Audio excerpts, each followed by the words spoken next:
When you picture the independent agent of the future, what do you envision? Is it a daily grind drowning in service requests and non-revenue generating activities? Or do you dream of a day when you're free to do all the things that you love about insurance, building and implementing effective marketing strategies and onboarding new clients while taking your agency to revenue heights you never thought possible? Well, my friends, the future is now. With the premier independent agent self-servicing platform, GloveBox, you can finally get back to what got you into insurance in the first place, the freedom. Let the GloveBox platform deliver an amazing customer experience to your policyholders with direct-to-carrier connections. This is not connecting to your management system or anything like that, guys. This is direct connection with the carriers. With GloveBox, you can finally take back what you love about being an insurance agent and watch your revenue skyrocket. Schedule your demo with GloveBox today. Make sure you mention the Insurance Guys podcast for 20% off of your monthly subscription for life. Insurance agents from around the world, welcome to the Insurance Guys podcast. My name is Scott Howell, your fearless host and leader, insurance agency owner and insurance evangelist for I Protect Insurance and Financial Services, based out of Huntsville, Alabama. And before we get started on today's episode, please help me welcome. He is a 6'3" sophomore from Summerland, Alabama. Parade first team All-American, Rivals 5-star recruit. He is a fantastic insurance agent and a great American. Ladies and gentlemen, please put your hands together and welcome the incomparable Mr. Bradley Flowers. How are you, Bradley? Great, Scott. How are you today? I'm the best I have ever been in my entire life. Bradley.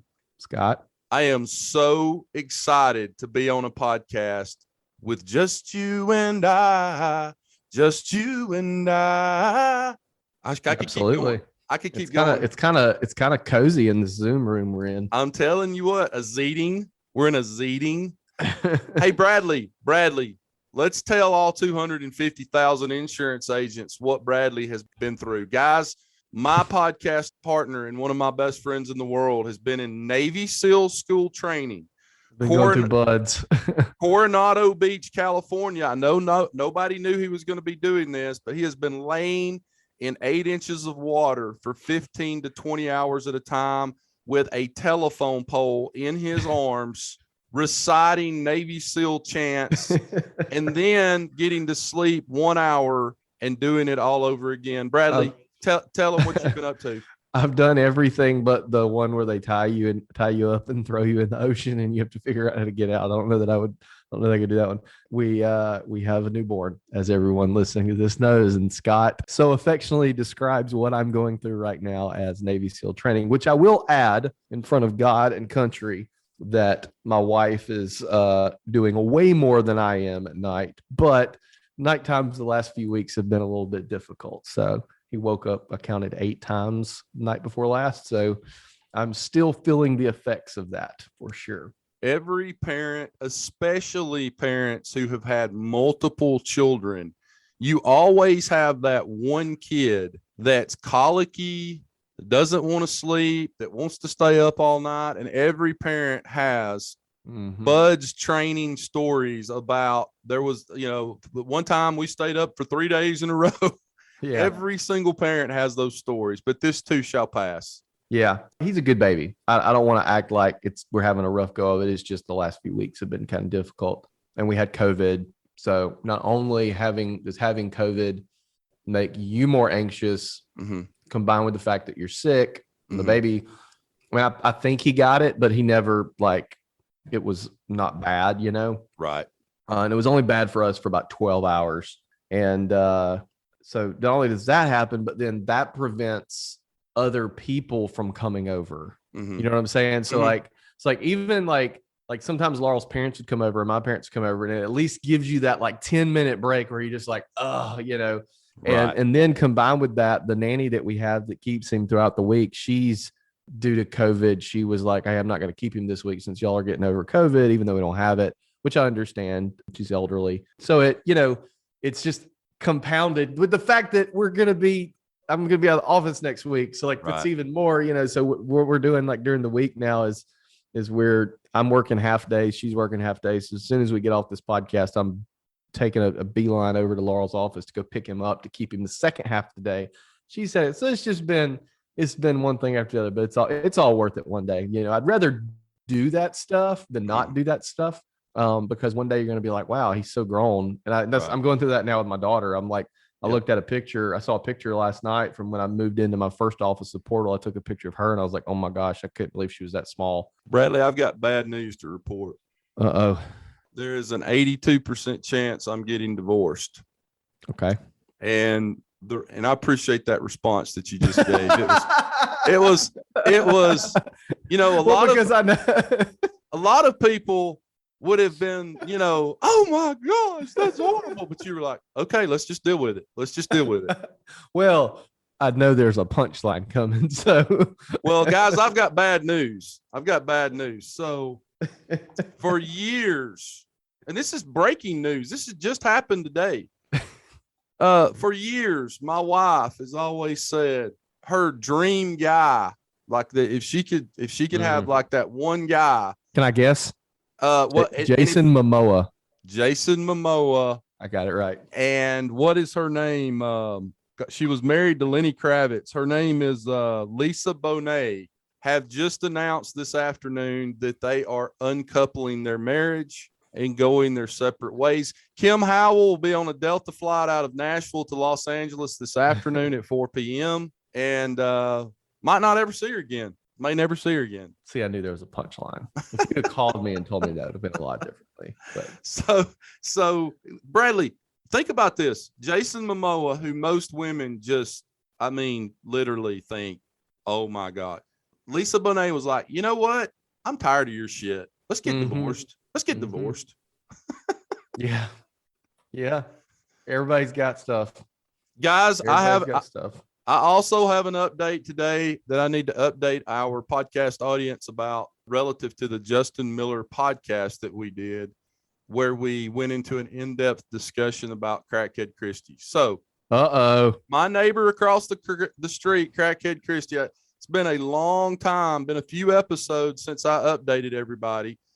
So 2 weeks after the Justin Miller podcast came out on everywhere that you can get podcasts, my dog, my English Bulldog Nash, wakes me up at 5:30 in the morning to go take his usual 5:30 in the morning bathroom break. Now let me explain something, guys. When Nash gets finished with his 5:30 in the morning bathroom break, he comes back in the kitchen and sits down, and that is in anticipation of his 5:35 a.m. Little Debbie cake. The Little Debbie oatmeal cakes that you can buy that are, everybody's eating a Little Debbie oatmeal cake. He really eats those? Oh, Hunt eats them. He eats hilarious. The whole thing. Like, I dropped the whole thing in his catfish mouth and he just swallows it. Then he goes and walks from around the kitchen and goes and puts his 2 front paws on the couch, because in the morning he's too lazy to actually jump up on the couch, and I have to lift his back legs up to put him on the couch. And he remains on that couch every single day until 11:30 a.m. in the morning. That is his daily routine. He is a sloth. He is a sloth. That is exactly right. So I get up out of bed, I walk him to the front door, and as I open the front door, I hear screaming, like, Bradley, I mean, as loud of screaming as you can possibly hear, top of the lungs. Nash walks outside, starts doing a little barking, and I look across the street, and she is in the driveway of her place, and she is going batshit crazy, like screaming and yelling and talking about murder, yelling that she's going to murder somebody and all this stuff. So I thought about calling the police, and I thought, nah, let's just kind of see what happens this morning. And so I go back and I'm getting ready. I don't know if I was getting ready for work or what I was doing, but later on that afternoon, I get the call from one of the neighbors who had called the police that morning, because the whole 3-mile radius is hearing her screaming. Everybody hates her, I'm sure. She was picked up that morning. And as of then, which was probably 2.5, 3 months ago, she is in the detention center jail. But I know I took a video that night or morning. It was still pitch black outside of her. Bradley, I had never heard somebody screaming like this at the top of her lungs screaming. So anyway, let's talk insurance today. These insurance agents don't want to hear my crazy, unbelievable stories that are true. They want to hear about how we can help them in their agency. And we just wanted to wrap for a little while today because this is something we hadn't done in a long time. You have been kind of out of the podcast game for a while. Let me ask you, Trust Tree here, Secret Time. Yeah. Secret Time. Do you actually listen to our podcasts? Sometimes. Have you listened to any of the podcasts I've been doing since? I did.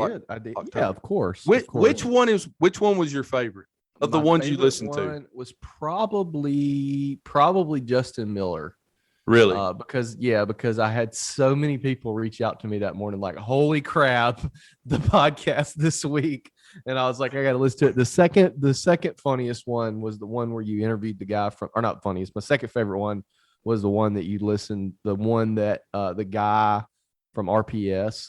Uh-huh. And I said the funny part about it was, I don't know what's funnier, the fact that Scott interviewed like the RVP from RPS and didn't even tell me, or the fact that you and Lou Gazatua made him sit there for 5 minutes while you talked about your men's lifestyle brand. Yeah, we did. We did. Sitting there all right, guys. But no, so I go through cycles where I'll listen to real upbeat music for like 3 months. Awesome. And I don't listen to anything else. And it's usually like the same 10 songs over and over.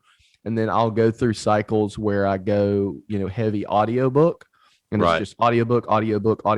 And then I'll go through cycles where I do podcasts. And that's, I listen to the music. Okay, I'm tired of music. I'm going to start self-education, that sort of thing. Right. I'm in a music cycle right now. So typically what I do with our show, if I'm not on it, I listen to it usually. Mm-hmm. If I am on it, usually I don't listen to it. Now I'll pull it up and listen to like the first few minutes just to make sure it sounds good and there's no quality control issues. Sure. Because we have had that happen, and it's on our end, not Johnny's end, but it's, our mics are screwed. I want to hear how my mic sounds, that sort of thing. Or if it's a guest that like drops some real bombs and I'm like, I want to listen to that again to take notes. Because sometimes we'll be interviewing these guests and they will drop such good knowledge. Yep. But I don't actually digest it from a consumer standpoint at that time because I'm worried about the show and let's get the show rolling, and I'll go back and that's when I do that. So, but yeah, no, I'll listen to it. But yeah, I have been a little bit out of the podcast game in terms of listening to show. I haven't really listened to anyone's shows recently. So I did a phenomenal job, and I had I clap my hands to you. My head. Listen, but it's just been, I've just had life has gotten in the way, and there's just been some days where I'm like, hey, look, I'm not gonna be able to do that today. So that's what happened. We've put a plan in place. Scott and I have for the new year. Every Thursday is our recording day. We're going to record it, So, and then of course we missed the first one, but so. Well, for me, I love podcasting. I really enjoy the energy. I enjoy interviewing guests. I enjoy spending time with them. I enjoy learning. I always learn something from every podcast that I'm on with one of our guests. And it's just a lot of fun for me. So for me, it's not work. People are always saying things to me like, man, I know you're busy with the podcast. And I'm like, well, yeah, I mean, it does take an hour or 2 or 3 a week out of my, regularly scheduled whatever I'm doing. But to me, it's just so much fun for me to do it that it doesn't seem like work. So I'm always like, yeah, well, it's not that bad. It's not that bad. Right. But Bradley, first question that I want to ask you, and the most important question of the day, and I want all these podcast listeners to hear your answer. And I have not given him this question before we got on the podcast. Here's the question. That's her. Bradley just found her and posted her on the. No, I didn't. I didn't post her anywhere. The Zeeting. Most important question of the day, Bradley. Here, are you ready? Yeah, I'm ready. When you think about the year 2022, what do you want your life to look like at the end of 2022 in terms of personal life and your agency, kind of where you are at that point in time? I want to get a full 8 hours of sleep sometime between now and November. Well, that's a given. That's all I want to do.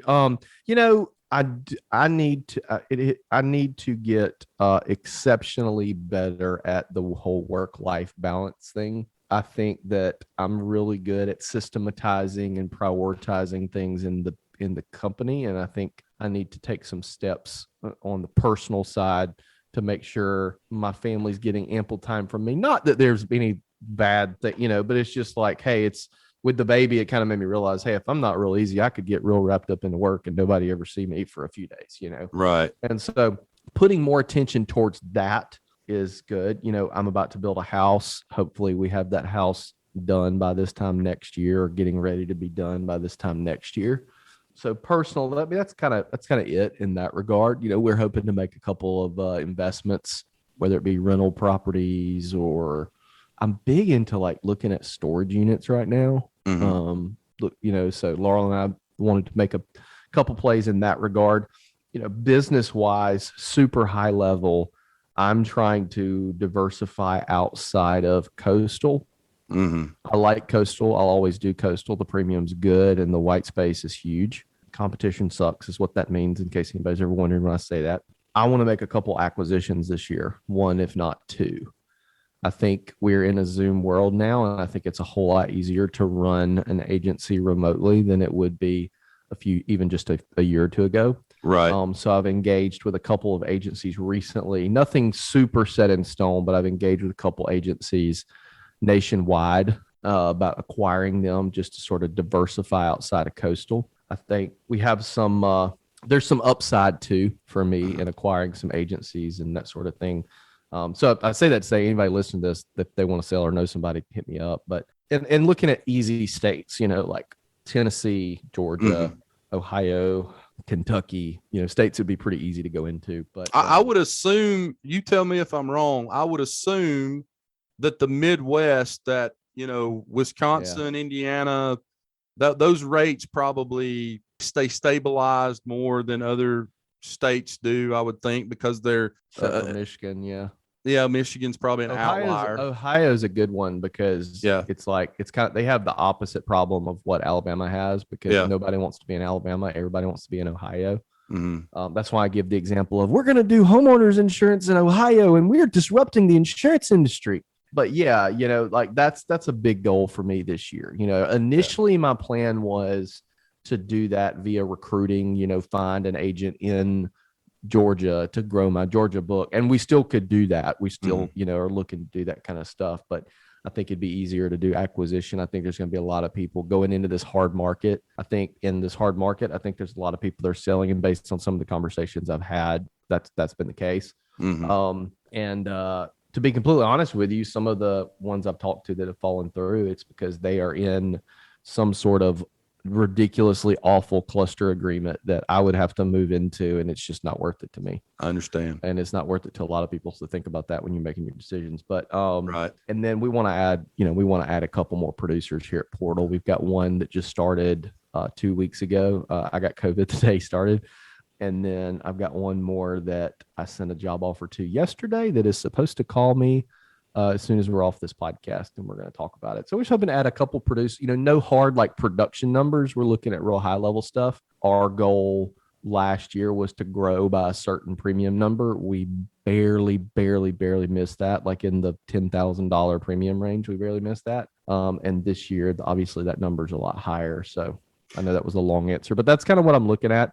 And but definitely much more focused on the personal side of things when it comes to 2022 compared to prior years. So the two producers that you just hired recently that we talked about off air, are they working from home or more home based, or are they coming into the office, got an office or an area that they work out of? They are both here. I'm not opposed to the home thing. And in fact, most people, I would let them work from home if they wanted to. But we have a pretty unique and compelling culture here, and our office is also really, really cool.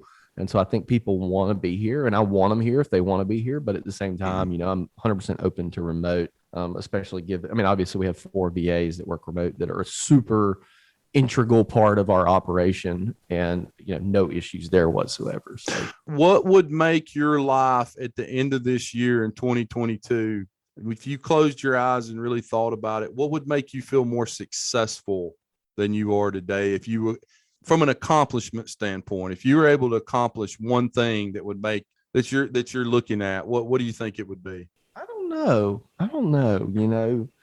A couple of these, I delegate pretty well. Organizational structure wise, we're pretty good. Mm-hmm. I would love to have a couple more people on to kind of help insulate us. That way things get done really well without balls getting dropped. Right. I think purchasing an agency would give me a little bit more room in the payroll to hire a couple more people and do that, Yeah. But I don't really know how to answer that question. My whole thing is like my definition of success. I enjoy the game of business. That's what I like. Yep. And my like kind of great white buffalo, my place where I want to be, I want to make enough money so that I can play the game of business just for the sake of playing the game of business. What's that mean? Okay. Let's say we need to add another position in our office to do XYZ. I can do that without having to worry about how we're going to pay for it. If a new insurance startup comes on the scene and wants me to invest, which I am doing a little bit of now, but very, very, very small dollars, I can write them a big 6-figure check and buy a big percentage of the company and not worry about, like that. To me, that's my definition of success, is being able to do those things without having to worry about like, okay, if this goes belly up, my wife is going to be really pissed. You know what I mean? So that's kind of it for me. And I don't pay myself a ton. I pay myself what we need. In fact, I just got everybody's W-2s in last week or this week, and I made less money than everybody in my company because I'm not in it. I'm not about it for the money. Like it's the game. It's the hardcore meetings and the problems and figuring out the pieces to the puzzle. That's what really appeals to me. Yeah. Simon Sinek says this about that. I believe that's his name. Maybe Sinek. I'm sorry. Sinek. He says, what most people don't understand is business is not about beating your competition. Business is the game of business. It is who can outlast everybody else, who can stay in the game the longest. It's a longevity game rather than a competition between your agency and my agency and all that. I tend to agree with that. And the examples he gives is the corporate culture of both Apple and Microsoft. And, he's done a lot of work with both companies, and, Microsoft just always wanting to know what Apple's doing, and they see them as this big competitor. And, they're just always trying to figure out the next move for Apple. And he said that Apple, on the other hand, really doesn't give a damn what Microsoft does. Right. It's like, we don't feel like we're even in competition. We're in the game of business. We don't really give a damn what anybody else is doing. Yeah. I've always felt like I've never been the guy who's going to do like a marketing campaign or an ad or a video talking about their competition. Right. Because when I see other companies do that, I think, oh, they're worried about that company. Right. There was an insurance company here one time that had a slogan that was like, relationships, not reptiles. And I was like, I bet you Geico is kicking their ass 24/7. And that's exactly what was happening. Yeah. So that to me, that's an indicator of other things. And it gives off a little brother vibe. You know what I mean? But at the same time, I've also worked for the guy who was so ignorant to what his competition was doing that it hurt him. So I think you have to have a balance of those two. You definitely don't, this company makes a chess move, you definitely don't respond. You know what I'm saying? Like you definitely stay the course and you do your thing. But I think you also should keep tabs on your competition, not to change what you're doing, just to kind of know what's going on. You know what I mean? I agree. But for me, like I'm the most competitive person I know. And when somebody comes in here or somebody calls in for a quote, or we're quoting someone, like one of my guys today was like, hey, I got this big deal on the hook it's a car dealership. I think that's what it was. And I was like, who's the current agent? I want to know who we are beating. Right. That's all it is. Right. But also I know some of my competitors' tendencies. So I know like, okay, this is how they're going to approach that. You know what I mean? But 100%, you going around. I've seen that with insurance companies. I've been involved with an insurance company. It was really, really worried about what this other insurance company was doing. I'm talking carriers here. And the other carrier just literally didn't give a crap. They're just going to do their thing. And sure. I think that's definitely the right mindset to have, but you can't go so binary and so polar opposite that it hurts you on the other end. You gotta kind of have to have a blend of the two, I think. I would agree with that. So ePay policy asked you and I a question. They asked for our input for I believe a newsletter they were doing. And they asked you and I both separately to give predictions, if you will, of what's going to happen in the insurance industry in 2022. Did you ever get around to giving them your predictions, or did that? No. You have not? No. So I will tell our audience what my predictions are in 2022. By the way, when I leave here, I got to go to the grocery store to buy diapers. So I have stuff that I haven't done that I need to do. I understand. So my predictions were this, and guys, I'm not a Nostradamus, but I do feel confident that what I'm saying is going to happen in 2022. I believe that consolidation in the insurance industry among independent agencies is going to continue as long as money is cheap, which as of today, even though we're expecting interest rates to go up throughout the year 2022, I do believe that agencies are going to continue to consolidate, and that we're going to get more of that this year. I do believe that auto and home rates are going to continue to increase. I believe in 2021, we had 18 events occurred that cost the industry. Each event cost over $1 billion, some $2 or $3 billion per event. And I don't see a softening of the home and auto markets in the U.S., maybe in certain territories, zip codes, but I think we're looking at 2023 before we start seeing some of that. I would agree with that. I think maybe in assuming we have a fairly light 2022 in terms of weather events and all the other types of things that are going on. Another driving factor in that is just we're still, even today, even though I think it's getting a little bit better, the supply chain disruption, going as far as somebody has a fender bender, they take their car to the body shop, we'll have it ready in 10 days. 10 days turns into 2 months because the body shop can't get parts, right? We're also seeing a guy right now that can't get insulin in the mail. Can't get what? Insulin. That's a problem. That's a problem. We're also seeing a lot of inflation. Prices are going up for things like, or continuing to be high for building materials, for auto supply parts. These body shops seem to be increasing their labor rates instead. They're not going down. If anything, they're going up. And all of those things combined, in addition to some other things, kind of help make me believe that most home and auto rates, I will be shocked if they don't go up at least a little bit. I think capacity is going to be a problem, continue to be a problem. Capacity is a big problem. Yeah, especially among property, especially in places like Florida. I heard something the other day, and I don't remember who told me this, but something about Lloyd's of London, which to me is kind of the goalie, right? They're kind of the last hope.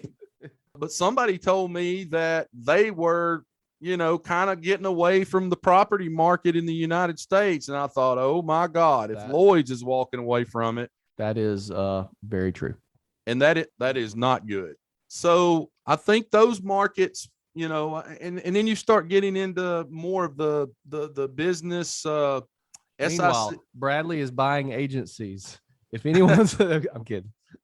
SIC codes. I don't see a lot of, downturn in terms of rates as far as business insurance across the board, really. I think all of them are going to go up, take a little bit of a hit, some a lot more than others.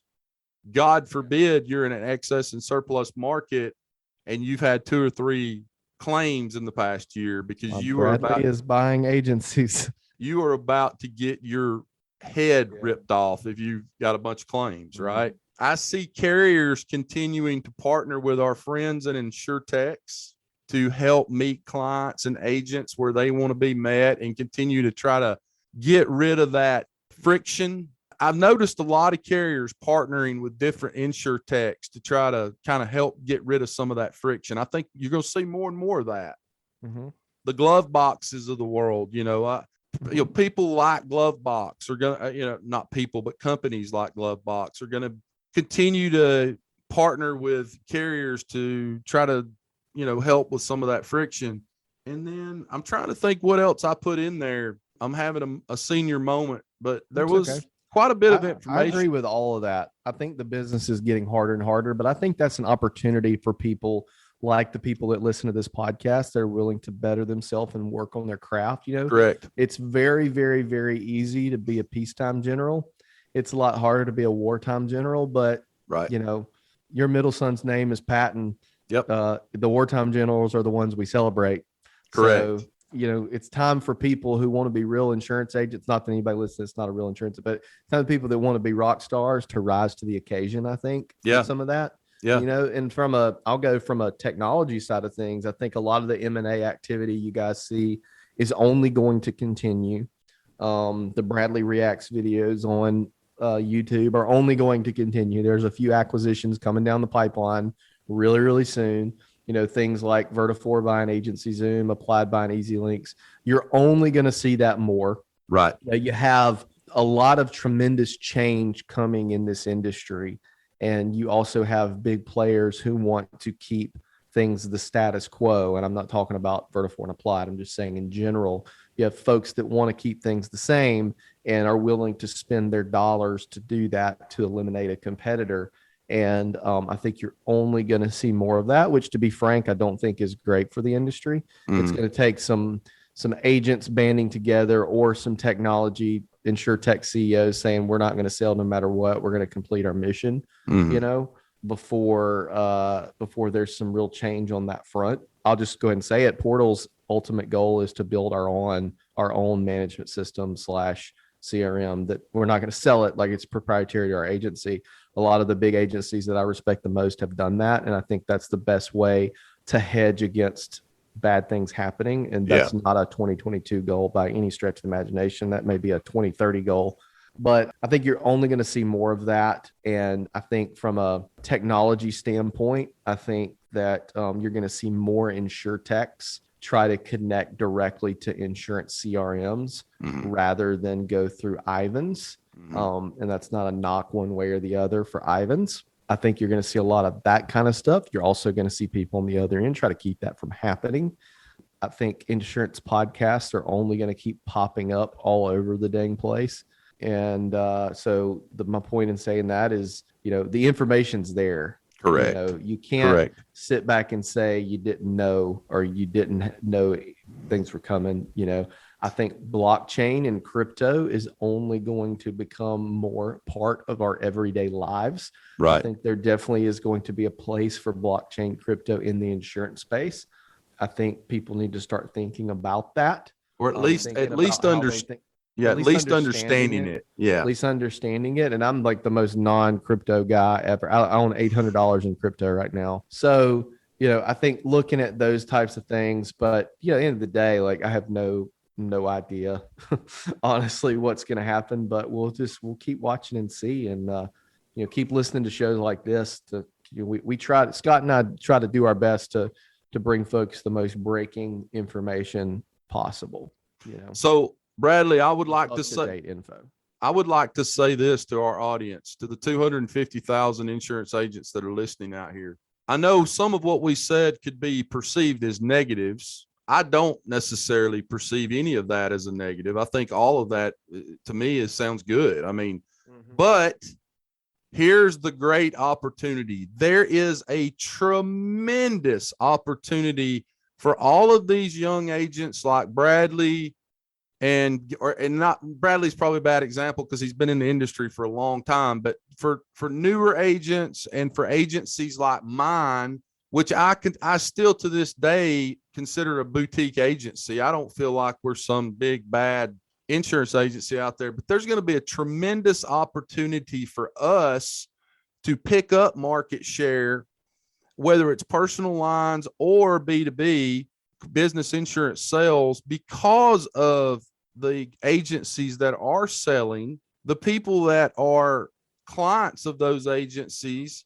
That's their time to be able to go, hey, my guy's not there anymore, or this is a different culture and I don't like it, so I want to go get a quote from somebody else. There's just going to be a tremendous opportunity, in my opinion, for us to all pick up business as this consolidation continues and agents walk away and they decide they're going to sell out, and then also maybe even an opportunity for agencies like ours to pick up really good people who are kind of left in the wake of that. So maybe it's a great agent that's been working at an agency for some time. The agent sells out and they're like, you know what? I just don't think I want to be there anymore. This is different. And I just don't really like the new regime. Yeah, I talked to a guy the other day. We engaged online about me talking about buying his agency on a Sunday. And on Tuesday, we get on the phone and he tells me he's already sold it. Yeah. Like he wanted out that bad. Like I was like, my gosh, what kind of disaster did I avoid? Right. I mean, who knows? But I will say this. There will be a tremendous opportunity for the agents that are left, the agencies that are left, to pick up some market share. I mean, I've always heard, if you purchase an agency, the normal attrition rate of just the same people aren't running the show anymore, and maybe the agency owner's not there anymore, he's gone. The normal attrition rate is somewhere between 10 and 20%. So I guess around 15% leave and go somewhere else because now it's their time to shop. They don't have to call so-and-so that used to be their agent and say, hey, we're thinking about shopping. And so I think there'll be a tremendous opportunity there. I will say this, after the Kerry Wallace podcast that came out yesterday, I am very intrigued to have a discussion with multiple agencies my size or larger, the Chris Paradisos, the Robert Klingers, those kinds of guys out there. Love me some Bob Klinger. Bob Klinger's the best. We need to have him on the show. I'm very intrigued to have a conversation with them about the potential for us to come together in a partnership of bringing agencies all together into one large agency because of some of the things Kerry said yesterday. I think there's strength in numbers. I think if you take 4 or 5 agencies and can somehow figure out a contract where these agencies come together in a partnership agreement where they're all put into one. I mean, she said it yesterday from an EBITDA standpoint, 11 to 12 times EBITDA. Plus, when you have an agency, 4, 5, 6, 7 agencies that all partner together like that, if you can work out all the details and figure out who's doing what and what's where, you have the tail can start wagging the dog there, meaning you have a lot of power because you got a lot of premium with a lot of carriers, and they will listen when you talk because you've got $30 million, $50 million in premium with a group of agencies that have partnered together. That's something that intrigues me now a lot more than it did. Absolutely. You're thinking. Absolutely right. Yeah, I am thinking. I mean, you got my wheels turning. I mean, you take 4, 5, 6 agencies, of anywhere from 10 million up to $100 million. You put them all together. If you can figure out the power dynamics of who's doing what, and that's the hard part. It is a lot of ego, a lot of people. But if everybody can kind of put their ego aside and decide that they're going to do this, the power of that one agency is tremendous because everybody's going to be stepping and fetching when you need something. I can promise you that. Yep, absolutely. So let's end this podcast today, Bradley. I want to ask you a couple questions. Question number 1, what is your agency from the standpoint of where it is today and goals for 2022? And you don't have to give exact numbers, but just ballpark it. Like where are you expecting to be by the end of this year? I have no idea, but hopefully a lot bigger than we are now. Let's put it that way. Yeah. I don't know. I mean, it probably also depends on if some things fall in place for you. It does. I'm pleased where we are. I'm pleased with what we've accomplished, but I also know that we're nowhere near our ceiling. I also have a couple of side projects I'm working on that have the potential to be super fruitful.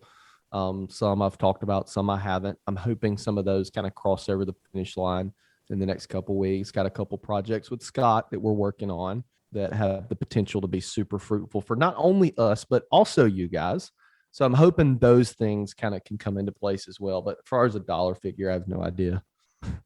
I think for our agency, my expectation is this is going to by far be the biggest year that we've ever had as an agency, even if we just stay where we are in terms of manpower. But obviously, the more people you add, if they're really good, and the more agency offices that you open, maybe you don't see that profitability today because there's so much output in terms of cash. But I do think this is going to be our biggest year ever. It would not shock me. And I know there'll be some agents that listen to this and they're like, we do that every month. But it wouldn't shock me if we, grew by $5 million in premium this year. That would not shock me. I think our goal is like 3.9 million. I believe we grew by about 3.5 million this year in 2021. But it would not shock me if we got up to 5 million in growth this year in premium. Yeah. Now you can back into the revenue number if you want to talk revenue. Well, and it's why it's so important too to talk to somebody like Kerry Wallace. So I run my P&L every day. I know exactly where I stand profitability every single day. And I talked to her back in December. I was a little disappointed with what our profit was going to be at Portal in conjunction with our gross revenue. And now we are a new agency that is growing. So we're spending money on things we probably don't have to spend money on in an effort to try and invest back in the agency and grow, marketing, that sort of thing. So I was a little like, this isn't that great. And I get on the horn with her and we start going over the numbers. And I gave her the percentage that we were profitable compared to the gross revenue. And she was like, Bradley, she's like, that's phenomenal for a 2-year-old agency. She's right. Like, I have an agency right now I'm talking to that's 5 years old, that's growing and not growing at the rate, or growing higher than the rate you are. And they're in the red. Right. And so it made me feel a lot better. Now, granted, how I feel doesn't matter, but it gives you an idea of like metrics of where you should be talking to somebody like that. And here's the thing, it's not her opinion. Like, she's looked at so many agencies that she can tell you exactly where you should be versus where you are. Right. And so there's a lot of stuff like that I'm looking at now. So I would say my biggest goal for this year in 2022 is to get right with the Lord on best practices and understanding best practices more from a numbers standpoint, cost per employee, down to cost per policy. Actually, we've been working a lot on cost per agency. We've got 2 scratch agencies that we started last year. And if you carry out the numbers in the 5-year mark, these people are going to have to sell a lot of insurance for us to be profitable. But I think that that's probably my goal, is to deep dive more into best practices this year, to really understand all of the data that we have to make good decisions for the future. She talked yesterday a lot about benchmarks. It is very hard, if not impossible, to create benchmarks if you don't even know where you're starting. Mm-hmm. You see what I'm saying? And you know what? On that note, pay attention to who you're modeling your agency after. Yeah. Pay attention to what the experts you are listening to have done. I just pulled up Facebook a second ago and saw where somebody was featured in an article on Forbes. All these son of a guns that keep posting, hey, I was featured in Forbes, or I was featured in Yahoo Finance. Y'all know they pay for this, right? I didn't know that. That's paid for. I have the same people in my DMs want me to pay them $1,400 so they can feature me in Forbes. Like, all it's paid for. So pay attention to the experts that you're listening to when you're modeling your agency after something or taking someone's advice. Make sure they have actually accomplished the thing that you're trying to do. Bradley Flowers will never give you advice at things that I haven't done. And if you push me to answer the question, I'll tell you, I've never done that. But if I were to do it, this is what I would think. Scott Howell's not going to do the same thing either. That's not a pitch for you to just listen to us, but I'm just saying, like look for real successful people that have done the things that you want to accomplish. That's why people like Kerry Wallace are so valuable, because she's talked to so many different agencies. That's why people like Chris Paradiso Chris Paradiso could buy both of mine, Scott's agencies right now, and it wouldn't even be the most exciting thing that he's done today. Right. Right. Chris Paradiso is taking craps bigger than my agency. Right.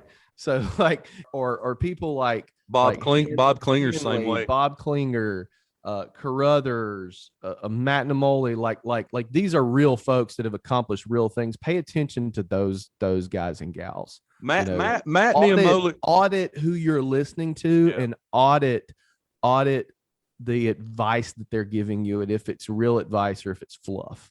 And that's no shot at any one person. I just saw that pop up on Facebook, and I'm like, there's agents who are like, oh my gosh, this is so great. Like, anyway, sorry. Matt Niamoli might be the smartest guy I've met in the insurance industry. We have got to get him on the podcast. If you want to talk about P&Ls and best practices and buy-sell agreements and how things should be structured, I mean, from an agent standpoint, I mean, I'm sure Kerry and Chris Baran and those guys know more from a, overall big picture and being in that world every day. But Matt Niamoli, wow. Hey, last thing I'm going to say before I close the podcast down, one prediction diapers. I know. One prediction I forgot to give, I'm going to give everybody before I shut this thing down. You're going to continue to see an increase in insurance from a point of purchase sale with car manufacturers, with other entities. We didn't even talk about that. That's like the biggest thing. Yeah. Embedded insurance is coming at the point of purchase, especially. That's it. That's all I wanted to say, guys. I'll say this on that. Embedded insurance is the biggest threat to the independent agency alongside double entry, but it is also the biggest opportunity for independent agents because we need to look for embedded opportunities. That's it. We need to be the one when you go buy the GM that it's us, our agency on the other side of that. Anyway, that's all I'm saying. We'll deep dive into that later. Yeah. Guys, you were listening to the Insurance Guys podcast. We love each and every one of you. And as I end every episode, rewards come from action, not discussion. Get your ass out from behind that desk today. Go out into the big bad world and build relationships. Make money for your family, for your wife, for your husband, for your kids' college fund, and for your parents that are struggling out there today. Go make money for them. Write good business for the agencies that you represent, and write good business for the companies that you represent. Bradley Flowers, I will see you next week at the One City World Tour. All right. Love you. See you, brother. Bye. I love you, brother. Guys, you were listening to the Insurance Guys podcast, and we love each and every one of you. Thank you so much for being a part of our family, and we'll see you back here real soon. Take care. Thanks for listening to the Insurance Guys podcast. If you need to know more about me or you need to get in touch with Scott, you can always reach me at theinsuranceguyonline.com or email me at scott@iprotectinsurance.com. And if you need to get in touch with Mr. Bradley Flowers, go to portalinsurance.com or email him at bradley@portalinsurance.com.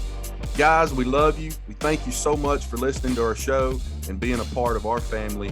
And we look forward to seeing you again next week on the next episode of the Insurance Guys podcast. Take care.